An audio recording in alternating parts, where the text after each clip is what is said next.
Hello friends, welcome back to our YouTube channel let's do Adhyayan online learning में ADG. आज के इस video में हम एसएससी जीडी एग्ज़ाम 2021 की जो प्रैक्टिस सेट की सीरीज है उसके हम प्रैक्टिस सेट के सीरीज के 4th वीडियो लेकर आए हैं जनरल हिंदी की, जिसमें हमने प्रीवियस ईयर्स क्वेश्चंस को इंक्लूड किया हुआ है। और इससे पहले जो प्रैक्टिस सेट की 3 वीडियो आई हैं उनसे इसका जो हमने थोड़ा सा लेवल बढ़ाया है। चलिए हम शुरू करते हैं एसएससी जीडी एग्ज़ाम 2021 का practice set number 4 general Hindi का। और हम उम्मीद करते हैं कि इन प्रैक्टिस सेट से आपकी जो आपको 25 में से 25 नंबर हिंदी के सेक्शन में लाने का आप प्रयत्न करेंगे। चलिए शुरू करते हैं हम इस क्वेश्चन से। सबसे पहला क्वेश्चन देखते हैं कि प्रश्न संख्या 76 से 78 में दिए गए मुहावरे का अर्थ स्पष्ट कीजिए।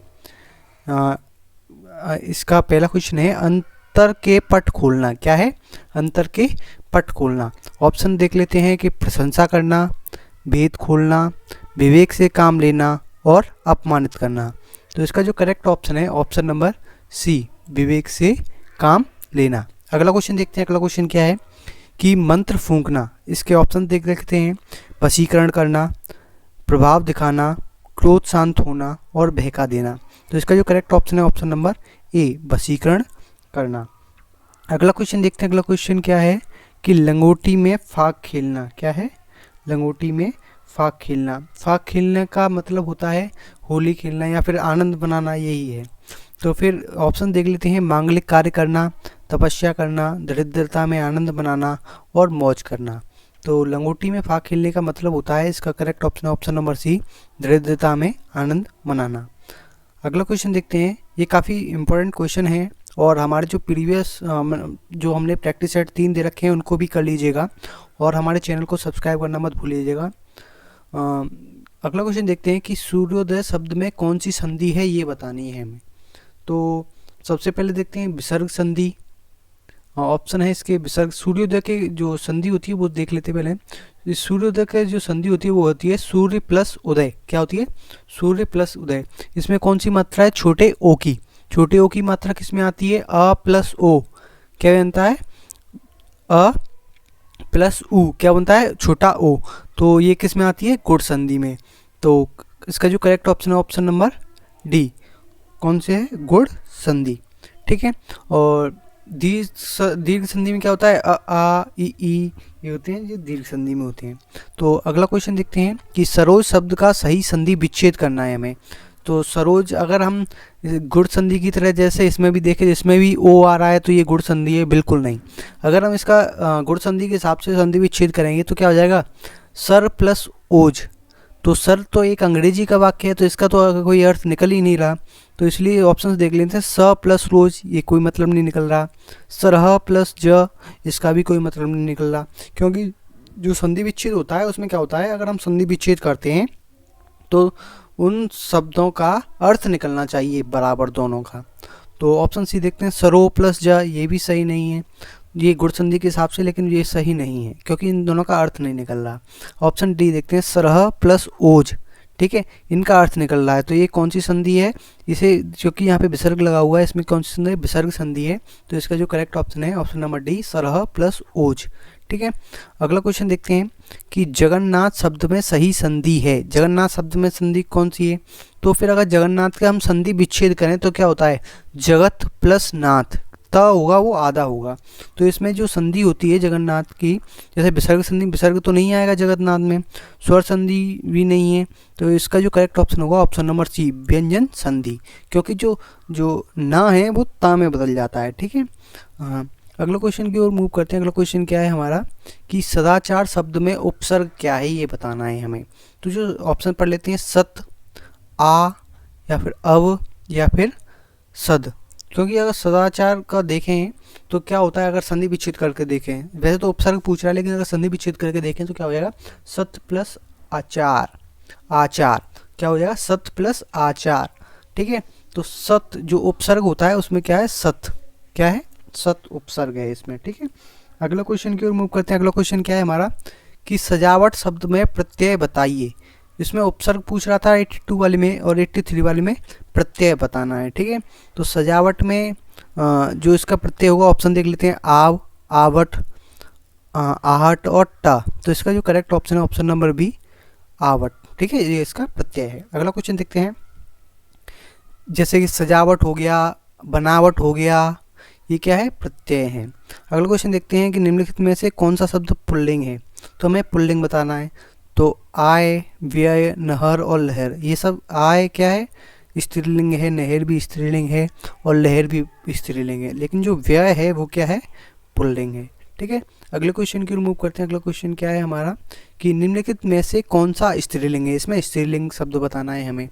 तो इसका जो करेक्ट ऑप्शन होगा वो है, पहले ऑप्शन देख लेते हैं। ऑप्शन ए उत्साह, चक्रव्यूह, मृत्यु और संकल्प। आपको कौन सा लग रहा है इसमें स्त्रीलिंग? इसका जो स्त्रीलिंग है ऑप्शन नंबर सी, मृत्यु। मृत्यु क्या है, स्त्रीलिंग शब्द है। अगला क्वेश्चन देखते हैं कि हरियाली है, हमें क्या बताना है, इसमें संज्ञा के बारे में बताना है कि जातिवाचक संज्ञा है, समूहवाचक संज्ञा है, भाववाचक संज्ञा है या फिर विशेषण है। तो इसका जो करेक्ट ऑप्शन है ऑप्शन नंबर सी, भाववाचक संज्ञा। भाववाचक संज्ञा क्या होती है, इसमें कि उसके बारे में भाव या फिर उसके बारे में बताया जाता है। ठीक है, तो वो क्या है, भाववाचक संज्ञा। अगला क्वेश्चन देखते हैं। अगला क्वेश्चन क्या है, जय पराजय में कौन सा समास है। तो ऑप्शन देखते हैं, द्वंद्व समास क्या होता है द्वंद्व समास में, जैसे माता पिता और भाई बहन, ये द्वंद्व समास हो गया।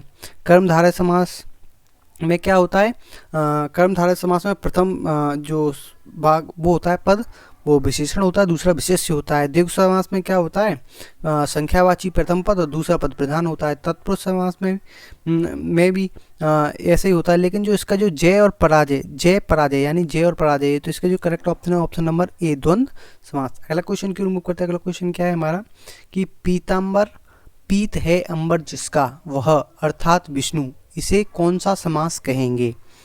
तो आप इसे कौन सा समास कहेंगे, क्योंकि इसमें क्या दे रखा है, क्योंकि जो कर्मधारय इसमें क्या है, पीताम्बर, क्या है, पीताम्बर। अगर हम केवल इसको देखते हैं पीताम्बर को, तो पीत प्लस अंबर, इसे पीत क्या है, मतलब पीला, पीला या विशेषता है, इसकी विशेषण है, और अंबर क्या है, विशेष्य। तो इस हिसाब से देखें तो ये क्या है, कर्मधारय समास है। लेकिन इसमें आगे पढ़िए पूरा, पीताम्बर पीत है अंबर जिसका, वह अर्थात विष्णु, ये बता रहा है। और बहुब्रीहि समास में क्या होता है, इसमें दोनों पद प्रधान नहीं होते, इसका तीसरा पद प्रधान होता है। तो इसीलिए जो इसका करेक्ट ऑप्शन है ऑप्शन नंबर डी, ये क्या है, बहुब्रीहि समास। अगला क्वेश्चन देखते हैं कि पृथ्वी का पर्यायवाची शब्द नहीं है। जो अवनी है वो भी पृथ्वी का पर्यायवाची शब्द होता है, इला भी होता है और मेदिनी भी होता है, लेकिन जो लोक माता है वो पृथ्वी का पर्यायवाची शब्द नहीं है। अगला क्वेश्चन की ओर मूव करते हैं। अगला क्वेश्चन क्या है हमारा कि मीन का पर्यायवाची शब्द क्या होता है। मीन का ऑप्शन देख लेते हैं, सिखी, सापक, विभावरी और मत्स्य। मीन का मतलब होता है मछली, और मछली को हम मत्स्य भी बोलते हैं, तो इसलिए इसका जो करेक्ट ऑप्शन है ऑप्शन नंबर डी, मत्स्य। अगला क्वेश्चन देखते हैं। अगला क्वेश्चन क्या है कि वह स्टेशन पहुंचा और गाड़ी छूट गई में कौन सा वाक्य है, वाक्य रूप है। तो हमें वाक्य रूप बताने हैं। तो सबसे पहले ऑप्शन देख लेते हैं, सरल वाक्य। सरल वाक्य क्या होता है, इसमें कर्ता और क्रिया होती है और कोई उपवाक्य नहीं होता, लेकिन इसमें तो उपवाक्य भी है। ये आ और है ना, और ये क्या है, एक तरह का कंजक्शन का काम कर रहा है। ठीक है, मतलब इन दो वाक्यों को जोड़ने का काम कर रहा है। और मिश्र वाक्य में क्या होता है, मिश्र वाक्य में क्या होता है कि एक वाक्य तो क्या होता है, प्रधान होता है और एक उपवाक्य होता है, मतलब एक दूसरे से जुड़े तो होते हैं, लेकिन एक वाक्य ही प्रधान होता है, दूसरा उससे जुड़ा हुआ होता है। और संयुक्त वाक्य में क्या होता है, एक कंजक्शन के द्वारा, जैसे और, किंतु, लेकिन और जैसे कई कंजक्शंस होते हैं उनसे जुड़ा होता है। तो इसलिए जी कौन सा है जो ये वाक्य है वो दिया गया है संयुक्त वाक्य। अगले क्वेश्चन की ओर मूव करते हैं। अगला क्वेश्चन क्या है हमारा, इसमें पहले निर्देश देख लेते हैं। इसमें क्या है कि हमें रिक्त स्थानों को भरना है। तो इसमें क्वेश्चन देख लेते हैं कि समाज के जाति और धर्म के खेमों में बंटने से राष्ट्रीय प्रगति पर गंभीर स्पेस लग गए हैं। तो पद चिन्ह नहीं, लिपि चिन्ह बिल्कुल नहीं, विराम चिन्ह नहीं। तो ऑप्शन सी है प्रश्न चिन्ह, यानी समाज और जाति धर्म के खेमों में बढ़ने से राष्ट्रीय प्रगति पर गंभीर प्रश्न चिन्ह लग गए हैं। क्या लग गए हैं, प्रश्न चिन्ह। ठीक है, यानी सवाल खड़े हो गए हैं। प्रश्न चिन्ह का मतलब क्या होता है क्या है, सवाल खड़े होना।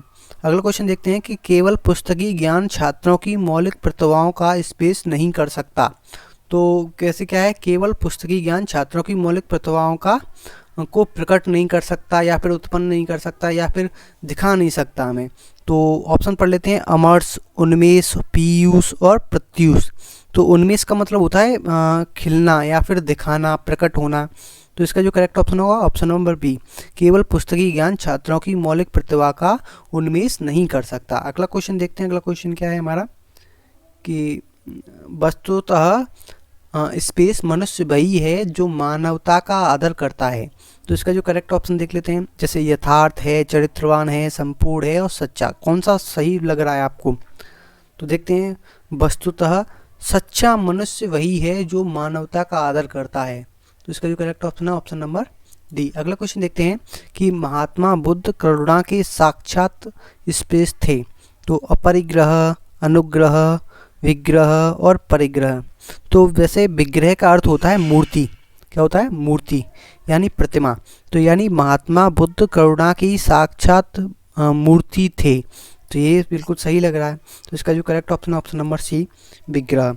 अगले क्वेश्चन की ओर मूव करते हैं। अगला क्वेश्चन हमारा क्या कहता है कि निम्नलिखित वाक्यों में से कौन सा मिश्र वाक्य है। मैंने आपको पहले बताया था कि जो मिश्र वाक्य होता है वो क्या होता है कि उसमें एक वाक्य प्रधान होता है और दूसरा उस पर आश्रित वाक्य होता है। ठीक है, जिसमें ऑप्शन देख लेते हैं, चोर को देखकर सिपाही पकड़ने दौड़ा। तो इसका ये तो सरल वाक्य है क्योंकि इसमें कर्ता और क्रिया लगे हुए हैं। नेताजी भाषण देकर चले गए, ये भी सरल वाक्य है। सेठ जानता है कि नौकर ईमानदार है, इसमें क्या है, दो वाक्य हैं। एक तो प्रधान वाक्य है कि नौकर ईमानदार है, ये तो क्या हो गया, प्रधान वाक्य हो गया। लेकिन सेठ जानता है, ये क्या है, आश्रित वाक्य है। ठीक है, तो ये कौन सा है, मिश्र वाक्य हो गया। और अगला देख लेते हैं, बिजली नहीं थी इसलिए अंधेरा था। तो इसमें भी दो वाक्य हैं, तो ये क्या सा है, संयुक्त वाक्य है। ठीक है, तो इसका जो correct option option number C, सेठ जानता है कि नौकर ईमानदार है। अगला क्वेश्चन देखते हैं। अगला क्वेश्चन क्या है हमारा कि निम्नलिखित में से कौन सा कंठस्थ वर्ण है। कंठस्थ मतलब जो जिसकी ध्वनि कंठ से होकर निकलती है। जैसे ट, जैसे हम ट बोलते हैं तो ये तालु से होकर, जीभ होती है वो तालु से मिल जाती है तब ध्वनि निकलती है। त जो हमारी जीभ होती है वो दांतों से मिलकर ध्वनि निकलती है तब। और प होता है प, तो ये होठों के मिलने से ध्वनि निकलती है। लेकिन जो बोल देंगे ह, क्या बोलेंगे, ह, तो ये क्या है, कंठस्थ वर्ण है। तो इसका जो ऑप्शन होगा ऑप्शन नंबर ए। अगला क्वेश्चन की ओर मूव करते हैं। अगला क्वेश्चन क्या है हमारा कि हिंदी वर्णमाला में स्वरों की कुल संख्या कितनी है। तो हिंदी वर्णमाला में पहले तो वर्ण देख लेते हैं कितने हैं, 52। तो इसमें व्यंजन कितने होते हैं, 41, और वर्ण स्वर कितने होते हैं, 11। तो करेक्ट ऑप्शन क्या है, ऑप्शन नंबर बी। ठीक है, अगले क्वेश्चन की मूव करते हैं कि अहंकार भाववाचक संज्ञा में किस सर्वनाम का प्रयोग किया जाता है, प्रयोग हुआ है। तो देख लेते हैं ऑप्शन अहम, मैं, अहन और अहमन। ठीक है, तो इसका जो करेक्ट ऑप्शन है ऑप्शन नंबर ए, अहम। ठीक है, अगला क्वेश्चन की मूव करते हैं कि पेड़ से फल गिरता है, इसमें कौन सा कारक है। सबसे पहले तो हमें कारक पता होना चाहिए। हमने आपको पिछले जो 3 प्रैक्टिस सेट कराए हैं उनमें कारकों के बारे में, संधियों के बारे में और भी वही बहुत सारी चीज़ें हैं उनके बारे में विस्तार से बताया है। तो इसलिए आप उन तीनों प्रैक्टिस सेट को देख लीजिएगा और हमारे चैनल को सब्सक्राइब कर लीजिएगा। तो सबसे पहले कारक पता होना चाहिए। कारक क्या है कि जैसे कर्ता ने कर्म को कर्ण से, संप्रदान के लिए अपादान से पृथक, संबंध काकी के अधिकरण में पेपर, संबोधन हे हो हरे। तो इसमें देखते हैं कि पेड़ से फल गिरता है। जो पेड़ से फल गिर रहा है, जो फल है वो पेड़ से बिल्कुल अलग हो रहा है।